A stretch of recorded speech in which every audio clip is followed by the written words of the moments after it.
picked in there as BLG decide to go for the Gangplank and Azir. They could also pick up the Viego as well, so they're kind of running what EDG ran in game 1. EDG now got to find themselves an opportunity to figure out what way they want to try and pick into these solo lanes. I wonder if we just get the late game focus again from EDG, find ways to not give up as many early advantages to the side of BLG, especially from the blue side itself. But the Kayle looked okay, as we said. It got to 16. They just didn't get to really play around it because they took that one bad fight around the Baron. They were in the Baron pit, and it didn't go their way. They do lock it in, though, so still some confidence in their prior picks here. There's the Corki. Yeah, Corki is here. I wish it was not true. I hate this matchup. It's so boring. No one does anything. And now BLG, they're going to think about what they want to go for. They could go for the Viego. The Trundle would be good into the Wukong as a pseudo kind of counter, I suppose. Something that can deal with his early game jungle prowess, but not exactly great later on into the game. And honestly, I think the Viego is the only true choice you can go with here on the side of BLG. And yeah, they're going with literally the exact same composition that was built up by EDG in game 1. We'll see if they can pilot it to success, though. The early skirmishing obviously worked out for BLG last time around. I think it'll work out for them this time around as well. Do have a little bit more opt-in to scaling, though. But we saw in game 1, Scout didn't have to wait till late game as the Azir. He was having big impacts even from the early game. So if Icon can channel some of that himself, that'll be a big unlocking for BLG. Senna is the ban for BLG as we get in the second phase here, though. Oh, had a big yawn there, so could not speak for We about got 5 this, seconds. Ashid. We got this. You need me to bring that cowboy hat? It's not Huh? even. You need me to it's bring not, that cowboy no, hat? You're good. You're good. I'll but do it's it. It's funny actually because you're the one who's at like what 3 or 4 a.m. right now, if not later. I'm the one who's literally 2 o'clock in the afternoon. I woke up at like 7:30, which isn't even that early. I'm just extremely exhausted this week, and I'm not quite sure why. But I put up my blackout curtains, so now time ain't got nothing on me. I don't know what time it is. Who knows what time it is? I just see these 4 walls time is a around me. construct. It's a construct. You don't even know. The Kalista, though, banned by EDG, I think is pretty big, as we're going to see that continued focus down towards the ADCs in the second phase. Actually, we changed it up for BLG, though. They banned the Nautilus. Yeah, and honestly, I think you got to ban the Lucian here as EDG. You can't really give that one up considering everything that's been left out on the boards. You know, you can take many things. Obviously, the Nami is not something you're going to ban because so many things can work with it, but we'll see what they end up going with. BLG happy to take away Meiko off of a hard engaged support. Like I said, game 1 when he was on the Nautilus, exceptionally powerful on that pick. Game 2 on the Tam Kench. Yes, he had some clutch moments, but it didn't really equate into any real advantages. And now BLG, they've got to figure out what they want to put themselves in the bot lane with, because they got themselves an AD carry pick, but they will be letting up a duo regardless. So might go with Samira. Again, loads of different picks available now at the moment. If Elios is still there as well, if Viper chooses to go back to that. Yeah, and I think with the way that BLG look to be drafting, right, you have a lot of safety and survivability, at least, in the top and mid lane. So if you do go with something a little bit more aggressive on the bottom lane, you can bring WeiWei down that way to at least aggress down there, try to get that lead going for the bottom laners. But they go for the Rakan, taking that away from the double lock-in of EDG as they did last time around. So that will be a nice little takeaway, but maybe EDG still want to take the Xayah. I mean, the Xayah Rakan is so powerful. We saw how well Doggo and Chris were able to navigate with it. The Xayah is still a very good pick in its own right as well. So not going to be able to get the added bonuses of the Lovers duo being in that bot side for either of these teams as they end up pitted against each other. But where does EDG want to go? And honestly, I don't mind the LEona. It has fallen very hard in favor of the last few, splits or last few patches. But it is still something that Meiko can utilize as a hard engaged support. Nice little bit of at least forward momentum for EDG. They do just lock it in, so looking for the catch-outs, but it's really to get the party started here, either a package from Scout or you're looking at the Wukong LEona to get things going. You have a lot of backup damage. You have a lot of at least win conditions that way, but it's a lot about the execution, which EDG faltered on last game, and now we see the completion of the composition, the Ezreal safety coming in for BLG and Doggo, his most played champion. Yeah, something he's very, very comfortable on. He'll have a lot of safety in that bot side as well. And of course, post level 6, it does make it a lot easier for BLG to be able to try and disengage from fights. And they will be relying a little bit on Crisp on this Rakan, but I gotta say, last game he was pretty on point with his quicknesses and even his grand entrances. So he is very, very reliable in that regard. So right now, it is going to be about if EDG can kind of make that Wukong first pick work. This is the big thing that we talk about in the pick and ban right now, because this particular champion has been banned for the majority of every single series we've seen, and now they've got an opportunity to see how powerful it can be. Yeah, and if it's piloted correctly, if we do see that early aggression go down, the pathing can be so unique. You can find so many different advantages, and it's all about execution, though. Again, I think that's the thing we always come back to, and the thing that we don't want to see EDG falter on is execution. How could they, right? They're the golden children. They're the defending world champions. But then you see games like last game where they lose in one fell swoop, and it makes you question everything. And I think it does bear a moment of pride here for EDG if they can find the execution of this composition and slam home another win like they did in game 1. But BLG definitely have a composition that they've tailored throughout all of these games into a powerful weapon for themselves. Yeah, I think that's the big thing you kind of said there, is that like BLG, this could be momentum from them. This could be a moment for them to be able to kind of reclaim their season. Yes, they're only 1 of 4. That's 25% of the games you play. You're coming out with a 1 and 3 record. 1 of 4 would be desperate, I feel, for you as a team. So you really do need to look at this as a potential moment to push yourself forward and get yourself to a position where you can actually be back in the playoff picture. And just to go talking a little bit about players, right? And you're looking at Doggo. I know he's got a special place in my heart, right? I love seeing the passion that this kid has, but as well just knowing a little bit of the background of the story, right? And seeing him continue as you might not get a chance to talk about. Okay, the level 1 does go by. But he's up against Viper, right? And that's a true test. That's something like if he's able to pull away a win like this, we've already talked about it so many times, but like this is a monumental win for a young budding star in Doggo, a young budding ADC in Doggo against this team like EDG. And I think it's such an interesting story to tell that goes on behind the scenes of the little mental shifts that can happen because of these things, right? Absolutely. And I think that's the big way of looking at it, is that Doggo is still a very young player, someone who has plenty of time to be building up a career within the LPL. Obviously, we have seen him in internationals representing the PCS for PSG Talon, but again, it's going to come down to how he represents himself, and that's the big thing I think people realize, is that there might be some fantastic players in the world that just never get a shot because of the circumstances, the teams they're on. You know, again, it's a 5v5 team, as we see Jiejie going immediately into mid lane, probably going to be able to force back Icons, so he's not going to flash, but that's a lot of damage. That is a lot of damage. See if Icon could stick in the lane, does have TP if he does need to bail out, but just looking to get some of that poke back on the scout and even up that lane a bit. I'm sure that will mean some extra calling from Icon, maybe for some help for WeiWei. But it'll be a little while, as it does look like WeiWei wants to go for the full clears. Pressure up from Scout, though, consistently. Look at bot lane, though. Look at the positioning right now. Chris was even around the edge over there on the side. I think it's so funny to see the way that the map is playing out for BLG in terms of trying to find where WeiWei is going to focus on early, especially because we saw him get started early on last game. And he's already at least pacing pretty heavily. We'll see what they end up going with. Icon going to try and move forward. As you can see, Scout hasn't got the wave in a great spot. Not a lot of mana on him either. So realistically, he'll want to try and push this one back, get a reset off. It should just be Icon, though, doing that in his stead. As we now see WeiWei going to walk straight over rewards. They know exactly where he is. He's invisible. He is invisible, but Jiejie is here.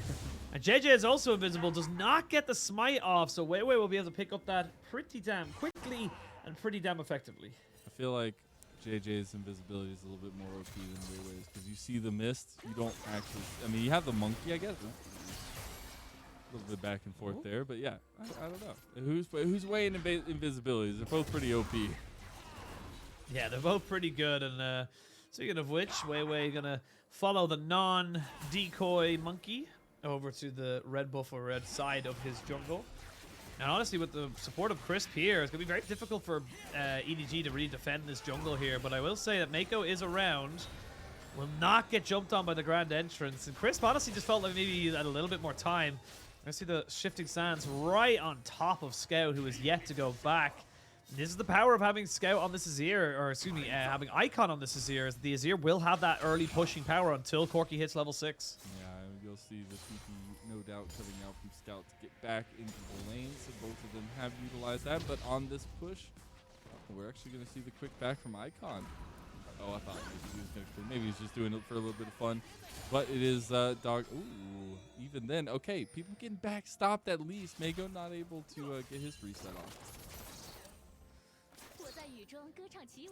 This is just about kind of like the positioning, the power of when and where you're able to take your back, especially in bot lane, because Dragon's going to be a very big point of contention. We've seen how both these teams have prioritized those very early objectives. As Flandre, are we recognizing he's in no man's land right now and needs to back himself up and make sure he does not end up losing out that trade in the top side. I will say, though, is being frozen ever so slightly by Bin, so Bin should be able to make it pretty useful or pretty worth it for himself. He actually has a cull as well, so he's been stacking that one up very nicely for himself. We have some time here, Sheen. What's your next Pokemon? What do you got?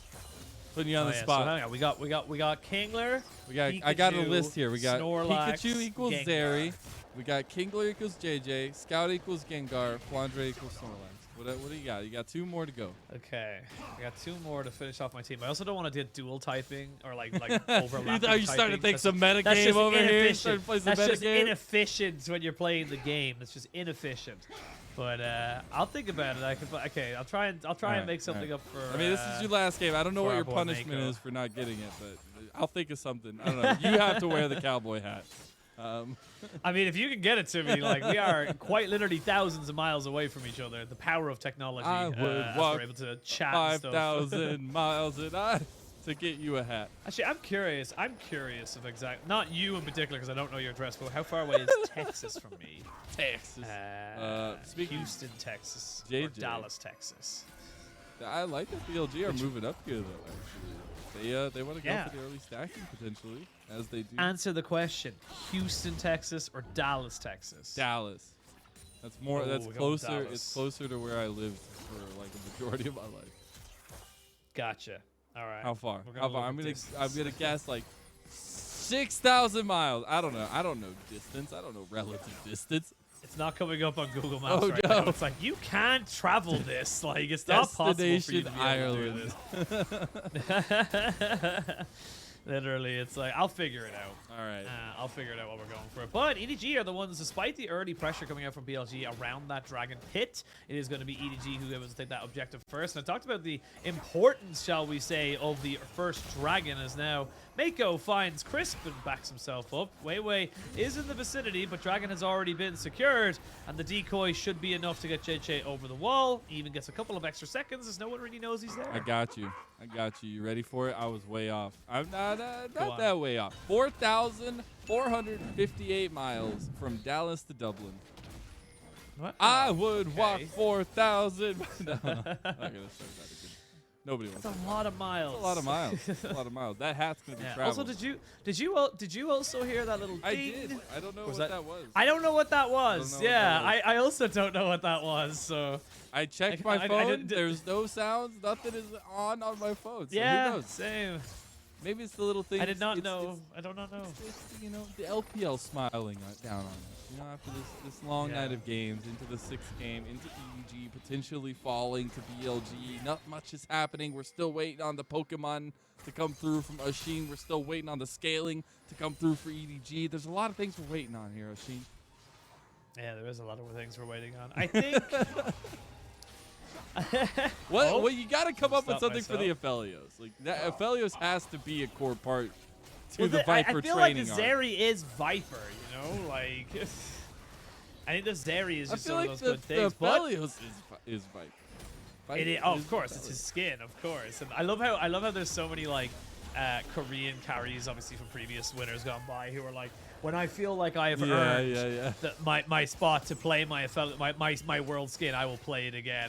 And then there's Viper, who's just like, hey. I got an Aphelios skin and he's super meta. I'm not going to not wear it. Like, this is my skin. Why the hell would I not wear it? To be fair, he felt pretty confident that first game. Like he deservedly wore that skin because he absolutely destroyed the first game on Aphelios, and maybe not so much the second game, but hey, here we are. But yeah, I think as well, like for Viper, he's had so many champions. The guy, I still maintain he's probably the best ADC in the world. That's going to be definitely an controversial, but you know, for a lot of different people. But it's always one of those things. Oh no, not quite. Icon gonna actually take a lot of punishment on the backside of that, and that's the power of the Corki, is that you're able to get away from the Azir and put down a hell of a lot of hurt afterwards. All I gotta ask Icon is, you know, this guy just played this champion twice. You know, this guy plays a lot of his. Like, he knows your timings. He's gonna outplay you, and he does just that with the Valkyrie. I think that's a huge outplay for Scout. But now we're looking at top lane as Jiejie was actually looking for some aggression. WeiWei will find him in the bush. Yeah, he will find him. An immediate TP. That was a little trigger happy, if you ask me, from Icon. That is not good, which means he's guaranteed to lose at least the pressure in mid lane and at least the pressure of the lane now in the kind of like top half of the map. Get the quick back there for WeiWei as he did get the Rift Herald. Now that's the next thing I'm looking at. We have another mid at 50 for Dragon. Again, early stacking could help out EDG to make sure they get to the late game, but it's more so where WeiWei is looking to get this Rift Herald established, and maybe looking bot lane, as they are very heavily pressured down here by Viper and Meiko. Very much so, and this is the power of the LEona. Again, you have that hard engage. If Ezreal gets caught out by it, he will just get 100-0. So you have to be so very careful of how you're taking these trades. And honestly, right now, with a 500 gold lead, or a little bit under it, honestly, for the favor of EDG, this is totally fine for them. Again, they have a Corki, a Kayle. Xayah will do exceptionally well. Yes, you do have the Azir and the Gangplank on the other end, of course, but I just feel like when it comes down to these, you know, team fights, or these big wars, I suppose, that we're going to be expecting to see, it is going to be a little bit more about how you execute on your composition. And honestly, EDG are going to have enough in the engage department to be able to maybe do a little bit more than the side of BLG. Again, we're coming up about a quarter of the way on this Rift Herald, and we're seeing the movement from WeiWei not necessarily lead that way, but Flandre's pushed up pretty heavily up here, and could be a way to punish for BLG up that way, but you're seeing a lot of movement down this way in bottom lane for EDG, because they're trying to set up vision, trying to get control over this Dragon Pit before it spawns in 30 seconds. Here we go, top lane, Righteous Judgment. Okay, they're going to get the Righteous Judgment coming down. Bit of divine intervention, and Flandre does lose his flash and his ultimate there, but WeiWei did have to commit his as well, so you are trading equally for the moment, but you got to admit that for a Kayle, far more impactful. And here's the focus that we were looking for. The Rift Herald finally dropped in topside. They'll get the Rift Herald charged off to get the plates here for Ben and WeiWei, so extra gold in the pockets of BLG, with a couple of carries getting some gold at least, with WeiWei wanting to be the early skirmisher. Jiejie, at the same time, is looking bottom lane, is looking to take some of the farm away from WeiWei and maybe transition that with this pressure in bot lane. But Viper, oh, gets engaged upon, but he's a Xayah, so we should just be fine to be able to back that one out. Viper, very safe in that regard, and with Jiejie on the bot side of the map means they're going to be able to pick up their second dragon of the game. And again, we're seeing a very similar situation as we did in game 2, where EDG are the ones just basically getting those early objectives, buying themselves time should they need it. There's the package. A little bit of sightseeing there for Scout. Just wanted to get some altitude. They're moving top, though. They want to punish Flandre yet again. They're trying to cut off the minion wave, and they're going to try and get on top of him, but the minion wave's already been cut off. WeiWei's in a lot of trouble. WeiWei will drop. No, he won't. Bin took the tower aggro right at the last second. 13 minutes, and we get our first blood. Wowzers. I can't believe it took that long. I honestly completely forgot we didn't have a kill already because of all the skirmishing going on, but that's huge to put down Flandre, and that's what we wanted from BLG. We have Trinity Force. It just got completed for Bin. That's actually gigantic. They're going to have such a big pressure point in top lane. And that's going to be the tower probably dropping on the next wave push, honestly. They leave it open just for now because I think it's just a setup of we know we can lose a lot more minions than we can gain from the gold. So they want to try and keep Flandre as far back as absolutely possible. I like that movement here from BLG. But yeah, 15 minutes into the game, or 14 minutes, we only have the one kill, and that's kind of the statement of how BLG tend to play League of Legends. They are a very slow team, and honestly, it feels like EDG have kind of I suppose the word I'd be looking for is adapted to their playstyle. But that's the thing is, like, we saw BLG play with the skirmishing in game 2, and it came out really well for them. Icon's now trying to punish Flandre with WeiWei up here. True Shot Barrage from across the way will get him too. They also brought Crisp up here. They're just going to put down Flandre again. Oh, no. He got baited by coming to the tower. We got you, but now Doggo needs to be a little bit careful. Will be forced to flash away. You can see the Kayle trying to do as much as they possibly can. Flandre seeing if he can just survive for as long as possible, but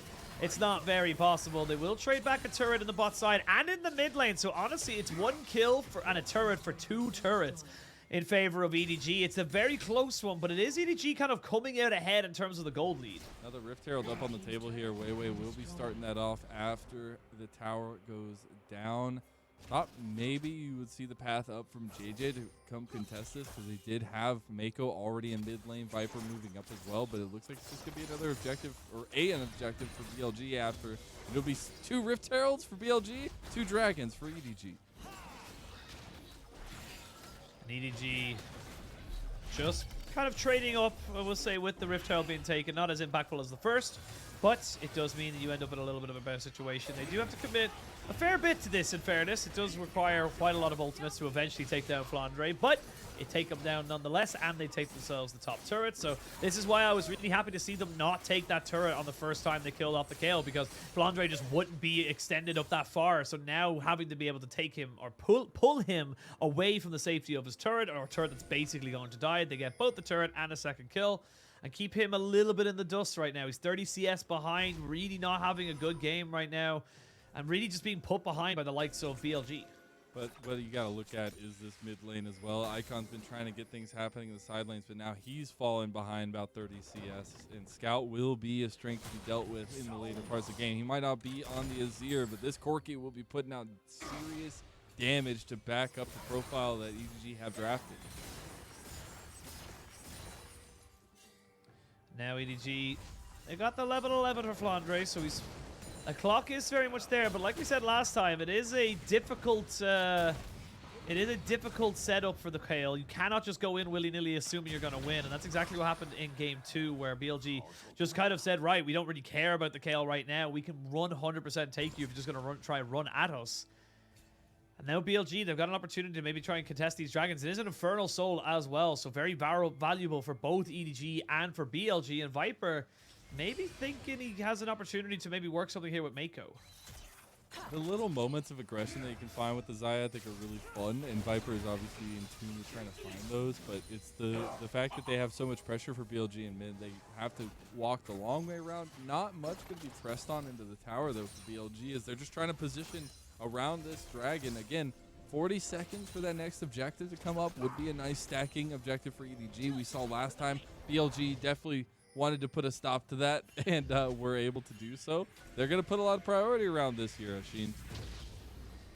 Yeah, they certainly are. There's the TP coming in from Icon. They're going to drop the Rift Herald as well. There's a full-fledged operation coming out from BLG to say, you will not get this objective. That being said, though, Scout is waiting for the timer of his package. The Rift Herald is yet to really get much work done here. We'll get a fair bit of damage onto the tower, but they won't take it just yet. The package just being picked up now, and the TP is going to be coming in. EDG, they want to fight for this. Oh, they flash in. They're going to go and try and make this one work. The Cyclone has been used, and they're going to look for a full engage on the backside of it. There it is. The package, though, is good to try and separate them out. Look at Icon. He's nowhere near this fight. The feathers have gone flying, and the cannons have barrage. But nobody goes down, and now it becomes a little bit of a poke war between Scout and, of course, between Doggo. Icon wasn't a part of that fight, and now everyone's starting to reset. You do have a TP here for the Gangplank, but the Dragon's already been started. Can they burn this one down before the TP can come in? They're going to try and 50-50 it. It is gone over to EDG. They will get themselves over the wall as well. Now Bin is caught all by himself. Nowhere to go. Will he be taken down? Yes, he will. And now WeiWei, who had to try and help his top laner, needs to heartbreak over the wall. These health bars are so low for BLG and EDG. They get exactly what they wanted. And Ben, that feels so bad. He missed all the barrels in that little flank, and he will have to see if they can finish this off. WeiWei is caught in transition to get back to his base. He actually dupes him right there. Wow. Cheeky. They know he's there.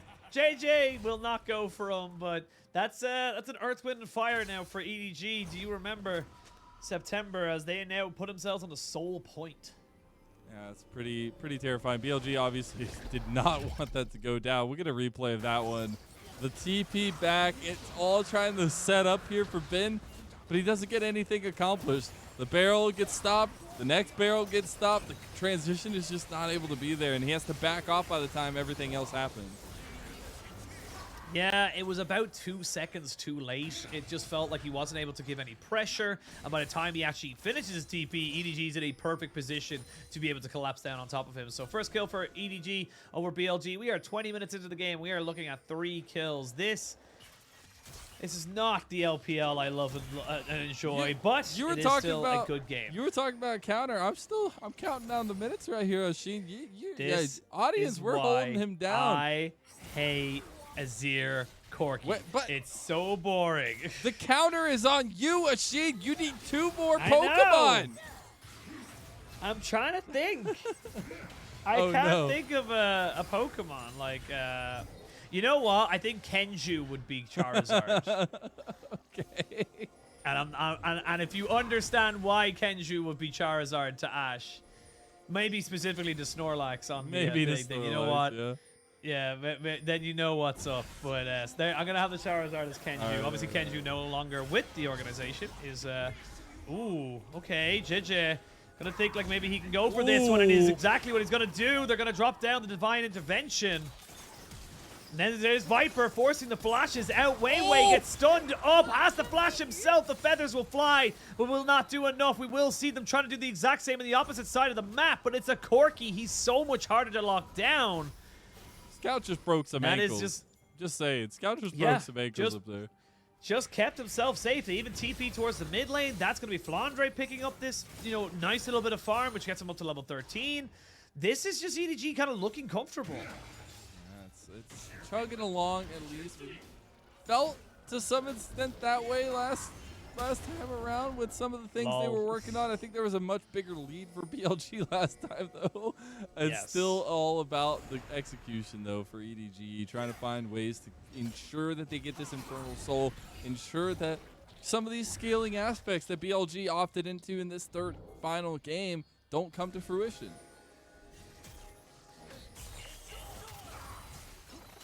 And now, minute 30 till that dragon spawns. It will be a little late for Scout because he has to wait for the package to come up. So you'd really want as EDG to be able to slow down this momentum BLG are building in the bot lane of the river, or excuse me, the bottom half of the river, and make it so that they do not have a way in basically around this kind of dragon pit. You need to be able to try and get that Corki package out as quick as possible. But before we get there, we are at some pretty big item breakpoints. You've got the mana, or Mer mana alongside the Essence Reaver here for the Ezreal. So Doggo pretty much at a huge spike. You are looking to try and get a second amount of item on the Flandre if you can, but I'm not sure if he's going to have enough money just yet. He might have it just about.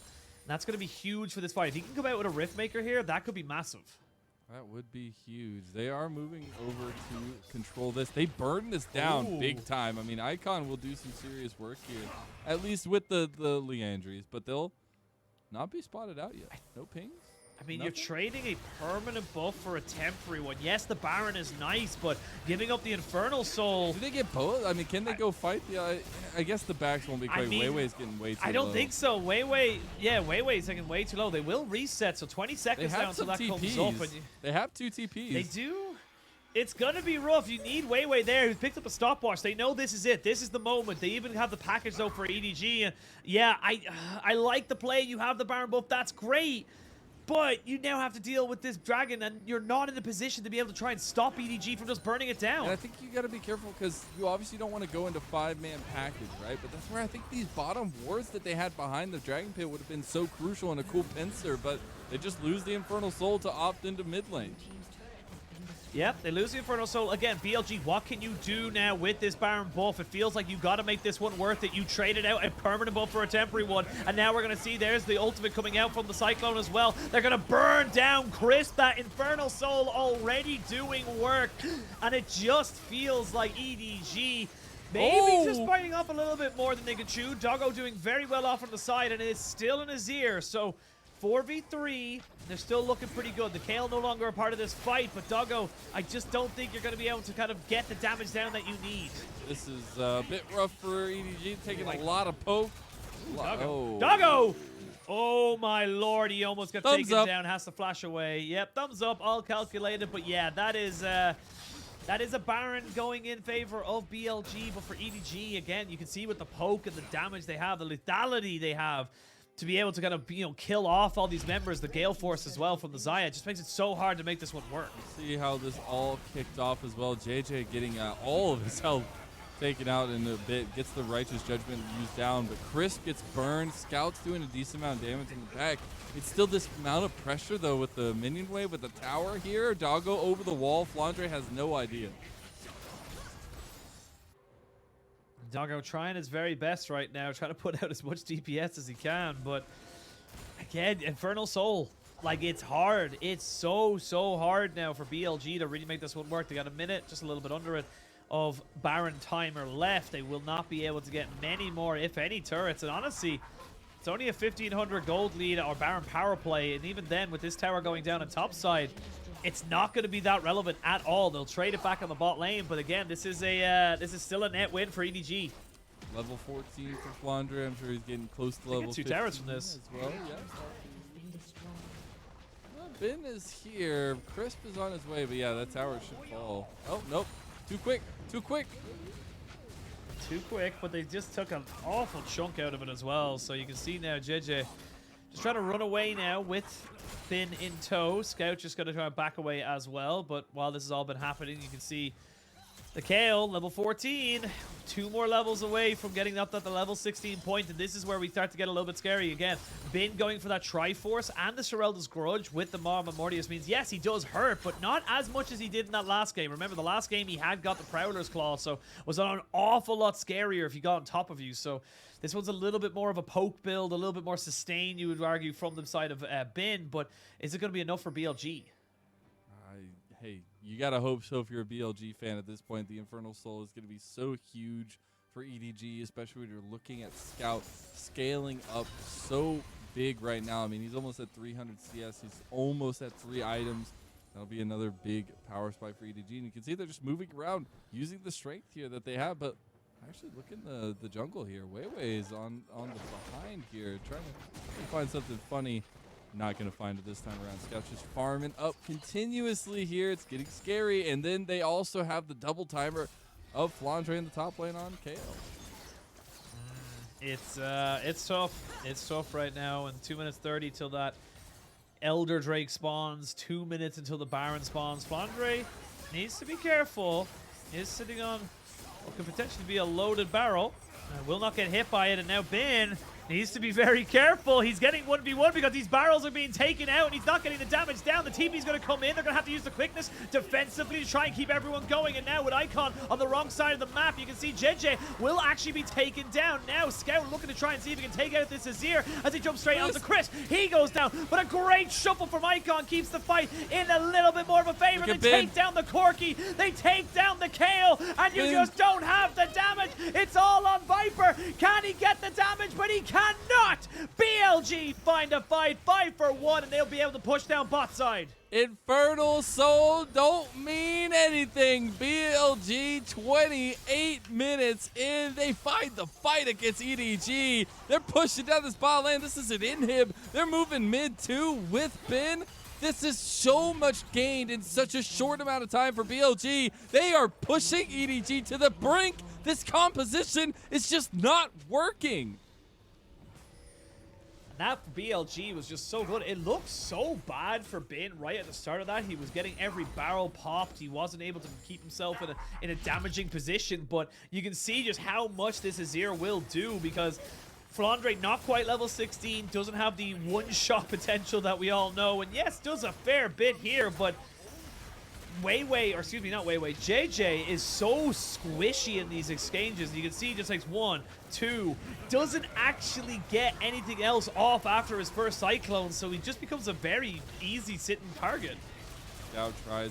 This fight was so split though, and like you can see EDG were trying to form groups, they were trying to form ranks, but in the end, the flank here at the end from Ben, after all of that, starting the replay with all those missed barrels into him helping round it out. That's incredible stuff from BLG to stay and keep their heads in the game.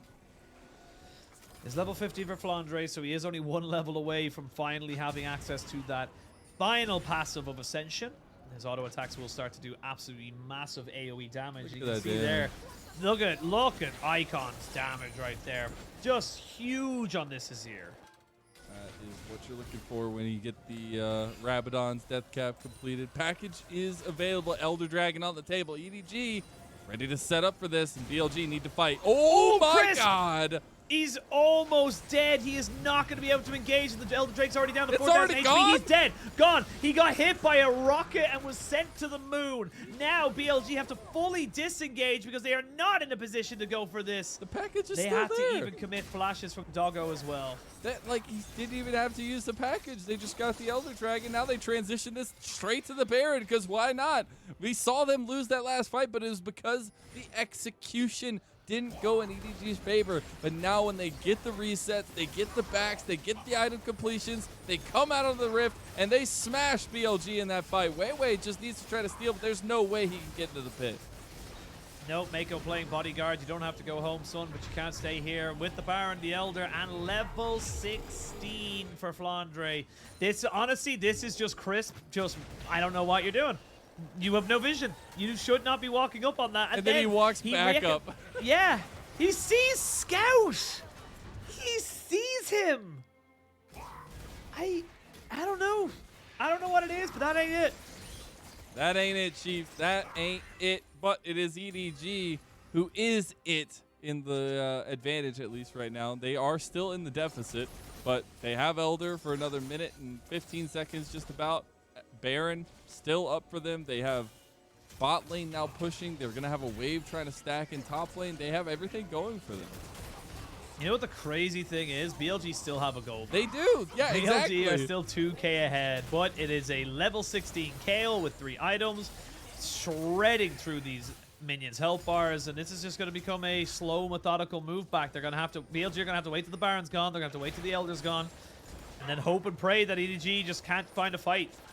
Scout lands one rocket on somebody, they will be threatened. Like, their life could just end because of the amount of damage you'll do. And you see EDG strengthening the grip, the chokehold on BLG. That was one rocket.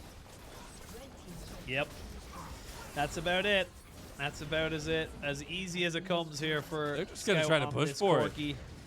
I mean, honestly, again, you've got 23 seconds of Elder still left, so who's going to stop you? If they take a fight on the side of BLG, they'll probably lose. Here, right? Like, somebody's got to be like, all right, guys, we don't need to finish this. I don't know! Doggo! He has to be saved up there by Crisp, so again, look at this tower, though. It's been beaten down by the cannon minions and will be taken out, so you will lose Elder, but you've still got yourself some nice my God. Oh, Crisp. It just times them out, but you've got another minute or so of Barons, so this game is, again, just going to be a slow, methodical move forward for the side of EDG. It's so rough for BLG from a moment of greatness to so far down that they are just losing every which way but Sunday. This is another engage.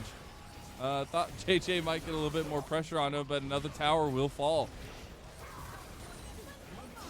Yeah, and now EDG don't have to force anything. They can back up. They've got some Baron-empowered recalls. They can even look to go top and take up the last of the few remaining outer turrets. Only about 1,000 gold lead, funny enough, for EDG, but it does not matter because your Corki, your Kayle, your Xayah, everyone is on such a massive spike. Doesn't matter that Flandre is 1-4. He's still a Kayle, and he will still destroy you. Doggo completed his 4th item, Frozen Heart, still waiting on the finally his serrated dirt. So I wonder if that's the Dusk Blade or the Prowler's Call, like we were seeing maybe as Doggo. Still going to be a major factor here, and Icon and Ben. They are strong, right? Ben is looking towards that full stacked build here for himself, as well as trying to get Icon there, but it's really hard at this point. Yes, not having the Elder makes it a little bit harder for EDG to press their advantage, but it just feels like the fights are going one way, and it's going EDG's way. Ever since that one turnaround for BLG, it's been all EDG. Yeah, honestly, it feels like, I know you said like it's hard for them to press their advantages, but their advantages are the structure they took. You do not have the safety of towers or inhibitors. You have constant pressure in the mid and bot lane, while EDG have teleports. They have 2 teleports available to them from Flandre and Scout, so they're going to be able to kind of put themselves in a position where they can choke you out of vision. Say, look, you don't have an idea of where we are, what we're doing, and it's going to come down to see if Jiejie will jump straight down onto Crisp. They'll just try and bait him out a little bit more, so this is going to be a little bit of a slow burner here from EDG, but BLG, oh my god! 1 rocket, nearly half its HP. Yeah, a little bit of mom spaghetti there on Doggo's chest. There we are, and that last inhib tower falls. That'd be triple or double super minion, not triple. That'd be crazy engage. Ooh. Double super minions in triple lanes because you've now used everything here from the side of BLG. You don't have the quickness, you don't have the cannon barrage or the Emperor's Divide, and now Scout feeling confident, but be careful, there's still a hell of a lot of damage on this Gangplank. There is, and when you're looking to end the game, exactly what EDG are looking for right now. They just want to get this last inhib. They want to make sure that they have all the pressure they could ever ask for in this base of BLG. Look, you're going to end up pushing back now. Dragon spawning in 40 seconds. It'll be the second Elder of the game. It will be a pretty definitive winning point here now for EDG if they're able to get that. You've no inhibitors. You have 1 Nexus tower between you and your Nexus. It's not greedy the greatest of situations, but look, BLG, you got to go for something. You got to try. Trying is the name of the game at this point for BLG. Is I think that Viper. Yeah, he's praying. He's looking. He wants to find Ooh, something. They caught him. They caught him. They're looking for him as we're going to see the Kayle ult come down there. Maybe you might make this one work, but yeah, Finn's already gone down to the GA. He's going to be down on the Doggo and Icon, but there's the package right across everybody. They will end up going golden. Icon not quite able to get the reset down. And that's going to be enough here for the side of EDG. They will pick up 4 kills, lose absolutely none. TP into the top lane, and that's going to be the game and the series. It will be the end of our night. A long one indeed, but a fun one. As double play-by-play tackle the night. EDG tackle their darkest fears and taking another loss, another series loss, and BLG will be wishing and thinking of what could have been. What could have been, indeed. And EDG, you're not going to be super happy with that, but look, a win's a win's a win. And BLG 1-4 now. Yeah. This is rough. It really is. I think you're looking at the potentials that came out of this game. I think you see some of the things that Icon brings to the table. You were saying, new mid, same problems. Yes, absolutely. Yep. But that game, too, brought us a moment of brightness, showed us what it means when they do get that skirmishing lead. They get a skirmishing comp that works out for them, and they can kind of upheave the early game. But that next game, really rough to see them kind of fall behind and have those moments of brightness too. But it was very short moments, and EDG were able to go back, reset their mental, and get back on the map and just shut it down.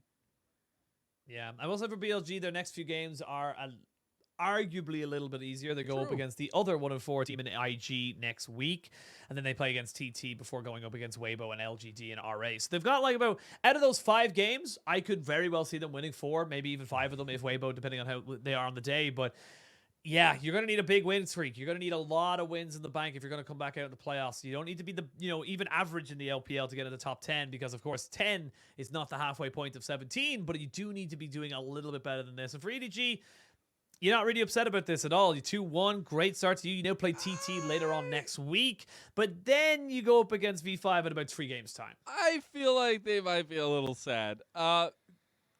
Getting the Kayle, getting the composition in the second game, getting to the level 16 mark, but then failing the execution around the Baron pit.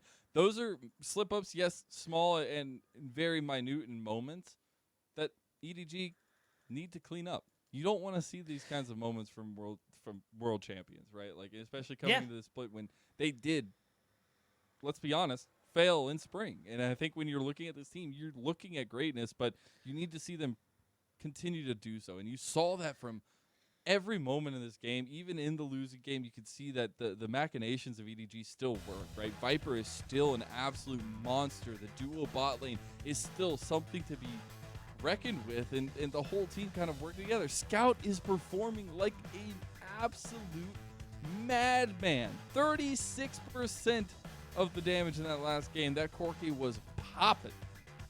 Yeah, the Corki was doing huge damage, and it kind of feels like this is where the meta is heading towards, especially in the LPL, where we're looking at those late game scalers. We're looking at big defensive kind of starts that lead into much bigger definitive team fights later on in the game. It was a slow day. They were slow games, but I think EDG are still 3-1, actually 4-1, excuse me, in the standings. The only person they've actually lost to in their first 5 games is Jiejie, who are 5-0. So you haven't lost to anybody that, you know, arguably should be below you. And I think Jiejie have just been more consistent in how they played the game. And I want to go back to the conversation we were having earlier, and especially when we were looking at like where the big focuses were for this game. And the focus we put on supports, I think it was an interesting development to see the final game, right? Meiko brings out the LEona. We have Crisp on the Rakan trying to make everything happen from every angle, it felt like, on the Rakan, but it just wasn't successful. And I think that underlies a little bit of the communication that we would like